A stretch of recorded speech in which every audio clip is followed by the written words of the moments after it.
Can the ICICI Pru Elite Life Super Plan deliver returns justifying the investment risk in it in the long term? Let us find out through an in-depth analysis in this video. Hi there, welcome back to holisticinvestment.in, where we help individual investors like you to make the right financial and investment decision to reach your financial goals in a more faster and smarter way. Now, before analyzing this policy, let us first understand a few basic details about it. So this is an ULIP policy, and some of the key features of the policy are: it requires a minimum of 2 lakhs to invest in this ULIP, and there is a tax benefit of up to 1.5 lakhs per annum under section 80C on premium paid by the policyholder, and there are accidental death rider option available under this policy. The policyholder also has the option to secure their family members' future under Marriage Women's Property Act. There are 4 portfolio strategies available in this policy. So they are target asset allocation strategy, trigger portfolio strategy 2, life cycle based portfolio strategy 2, and fixed portfolio strategy. And there are fund options like opportunities fund, value enhancer fund, focus 50 fund, India growth fund, multi-cap growth fund, blue chip fund, maximizer 5 fund, maximizer India fund, multi-cap balance fund, active asset allocation balance fund, secure opportunities fund, income fund, and money market fund. And in this tabular column, we have categorized these fund options based on the percentage of allocation each fund option has asset classes like equity, debt, and money market, and also according to the risk profile each fund option has, which can range from low to moderate to high. And it also has benefits like death benefit, which the policyholder's nominee or beneficiary will get if the policyholder unfortunately dies during the policy term, and there are also maturity benefit which the policyholder will get once the policy matures. So these are some of the benefits available under this policy. Now let us take a look at the various charges this policy imposes on the policyholder. So the charges are premium allocation charge, fund management charge, policy administration charge, mortality charges. So from these charges, only 1 or 2 charges you can tell are justifiable, like the mortality charge which they charge you for providing you with life cover, and the fund management charge for managing your funds. But other than that, all these charges are basically overhead costs for the investor, which will significantly reduce the returns in the long term period. And in another important aspect to consider is the taxation aspect. So insurance policy premiums up to 1.5 lakhs are exempt from taxation under section 80C in a financial year. Here in the example scenario, since the annual premium is 3 lakhs, the policyholder can claim tax benefit for only up to 1.5 lakhs per annum. Also, ULIP policies usually claim the benefit of tax-free status on the returns. However, the Finance Act of 2021 changed it entirely. The Finance Act 2021 ruled that ULIPs can claim tax redemption, tax exemption only if the annual premium is less than 2.5 lakhs. So anything more will be levied on LTCG tax of 12.5% on the gains from the ULIP investment. So the annual premium is 50,000 rupees over the limit, hence the gains are subjected to LTCG tax treatment of 12.5% in the example scenario. So the policyholder will end up paying an LTCG tax of about 1.35 lakhs on the 10.84 lakh gains. This would bring the total maturity value to just 39.48 lakh. It will further reduce the IRR from this policy lesser than 5.54%. Now let us take a look at the advantages and disadvantages of investing in this policy. So above the base premium, a policyholder can invest an extra amount starting with a minimum of 2,000 rupees. Each top-up premium paid will have a lock-in period of 5 years. And next, the loyalty additions and wealth boosters. So the policyholder will be rewarded this benefit only if the premiums are paid on time and remain invested for a longer period. And there are also unlimited free switches. So the policyholder can switch units from one fund to another depending on their financial priorities if they choose a fixed portfolio strategy. There is no charge associated with this benefit. However, the minimum switch amount is 2000 rupees. Partial withdrawals are allowed only if the policy has completed 5 active years, provided the premiums are paid and the total amount of the partial withdrawal cannot exceed 20% of the fund value in a policy year. So the policyholder has the option to increase or decrease their sum assured as well on a yearly basis. So under any circumstances, the increase and decrease in the sum assured will not change the annual premium. And policyholders can also revive their lapsed policy by paying the unpaid premiums. No interest or extra charge will be taken on payment of unpaid premiums. So these are some of the advantages. However, the disadvantages are under any circumstance the policy will not guarantee returns. The fund management charge, the policy administration charge and switching charge may be increased to a maximum of 500 rupees per month, and the past performance of the funds is not an indicator of its future performance. So all these drawbacks need to be considered heavily before you decide to invest in this policy. Now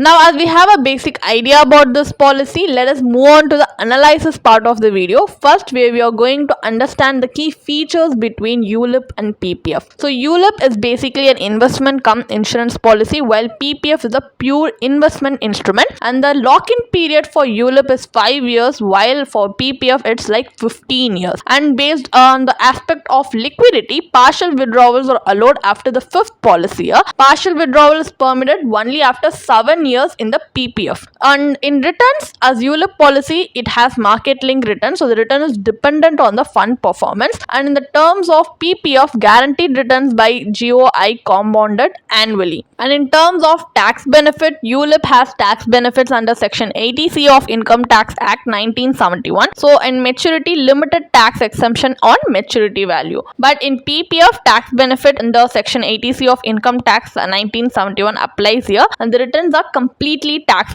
exempt. So if you take a look at the loan benefit, no loan can be taken against this policy, but in PPF, loan benefit is available post 3rd year on the investment. So you should notice that this policy, while it offers a life cover, PPF is an investment only product.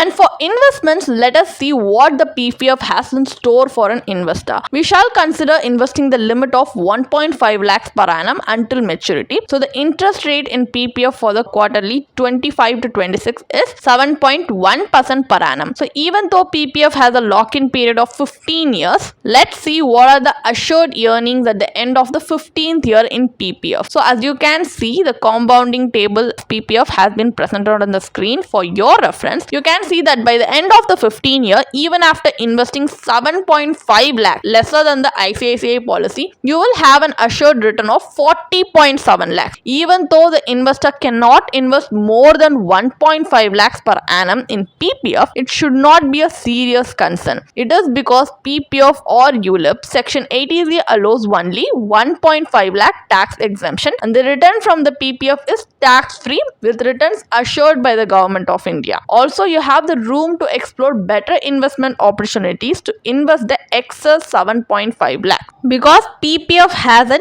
EEE status, exempt from investment, exempt from interest earned, exempt from returns or redemption. So not even 1 rupee goes as tax when investing in PPF because it has the EEE tax status. Now let us take a look at the advantages of investing in PPF in short. So PPF returns beat inflation in the long term, even if by a little margin compared to the ICICI policy, because here the returns are assured and the returns are entirely tax exempt. And if you do want life cover in the mix, you can go for a PPF plus a term insurance policy combination, which is a far better option for a conservative investor. But if you are someone with good risk tolerance or someone looking for capital growth in addition to the stability offered by the PPF investment, you may consider investing in equity mutual funds. So first, let us understand the features of the ELSS mutual fund by comparing it with the ULIP. So in terms of the type of the product, ULIP is an investment cum insurance plan, while ELSS mutual fund is purely an investment option, and it has 5 years lock-in period, while ELSS mutual fund has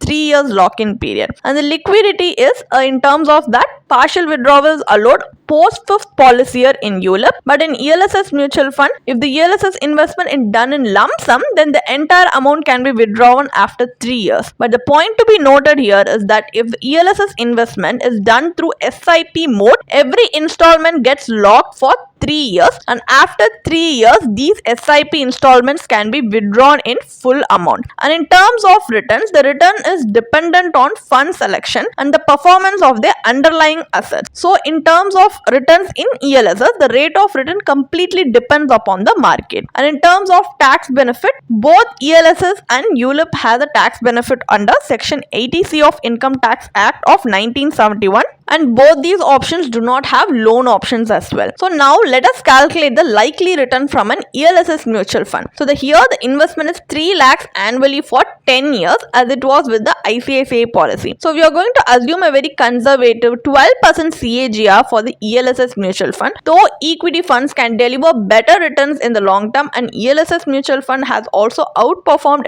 this benchmark returns in certain cases. And here the investment risk is the same as the ICICI policy because both are market linked investments. So as you can see the returns which we get from ELSS in this tabular column. So the maturity amounts the policyholder will receive by investing in ELSS is to be almost 59 lakhs, which is the pre-tax amount. So ELSS mutual fund return is approximately 18.1 lakhs more than the ICICI policy. However, I must agree that despite the 1.5 lakh exemption under Section 80C, the return from the ELSS mutual fund is not entirely tax-free. So can the LTCG tax here make a difference in the ELSS mutual fund returns? Let us see. So if you have doubts regarding how the ELSS tax is calculated, we do have a small tabular column presenting that in the screen for your reference, which you can pause and see. So the post-tax return is calculated at 55.49 lakhs. So it is clear that even after a 12.5% LTCG tax, the ELSS return is still 14.65 lakhs more than the ICICI policy. So both these products have the same risk and very similar tax implications, but even an average performing ELSS fund offers better post-tax returns compared to the ICICI ULIP policy. Moreover, once you invest in an ULIP, you're locked there for at least 5 years. On the other hand, even though ELSS funds have a 3-year lock-in period, it does not mandate you to keep investing. If you sense something is wrong with the fund, you can immediately move to a better performing fund. You can continue investing there and redeem your money from the lagging fund once the lock-in period is over. So this sort of liberty in the hands of ELSS investor compels the fund managers to perform consistently. In short, the advantages of investing in ELSS mutual fund are consistent better returns than ULIP, same risk level as ULIP, similar tax implications but better post-tax returns than ULIPs. And it also gives you better liquidity than ULIP, more transparent portfolio with no hidden charges, and you have control over your investment choice. So if you do want life insurance in the mix, ELSS plus a term insurance policy is a far better investment plus insurance option than compared to the ICICI policy. Then what is the final verdict? Should we invest in the ICICI Pru Elite Super Plan? So do not invest in the ICICI Pru Elite Super Plan. So based on the analysis part of the video, you can understand that PPF is a better investment option for those investors with lower risk tolerance when capital safety takes precedence. PPF should be your first choice in the long term. Meanwhile, investors with risk tolerance can prefer ELSS mutual fund over any ULIP policy because it is the better choice when capital growth with some consistency takes precedence. Moreover, ICICI policy demands long-term commitment and risk. The fund manager is not at all compelled to deliver his best even when the investments are locked in for the long term. So you can check out alternate options like these before buying the ICICI policy. It will help you make an informed decision. But if you have already bought this policy, you still have a way out, probably even make up for the lost time in the below par product by investing in the alternative. So you can switch or surrender this policy after the lock-in period is over. I hope this ICICI Pru Elite Life Super Plan review in detail in this video has thrown enough light on areas that mislead investors. Like many policies in the bazaar, it is overly charged. even for a ULIP and does not serve the investors but those that sell them. That is why insurance agents will try to push you this plan for their agent commission. Hence, do research, analyze the product, write down the numbers, and never mix life insurance with investments. Keep them separate, and you will have a far better chance of achieving your financial goals faster and keep your life secured sufficiently. And if you have any comments or questions regarding this policy, write them in the comment box below. You can definitely check out the blog post we have posted on our website through the link in the description. And if you want to gain more professional guidance through a professional financial planner, you can choose to book a one-on-one complimentary consultation with one of our professional financial planner through the link in the description. Also, if you want to gain more investment and financial insights through the leading experts in the finance industry, we also conduct regularly free live webinars through which you can register and gain these insights. The link is in the description. Also, if you like this video, definitely hit like and subscribe to our YouTube channel so we can come up with more such financially beneficial content for you. Thank you for watching.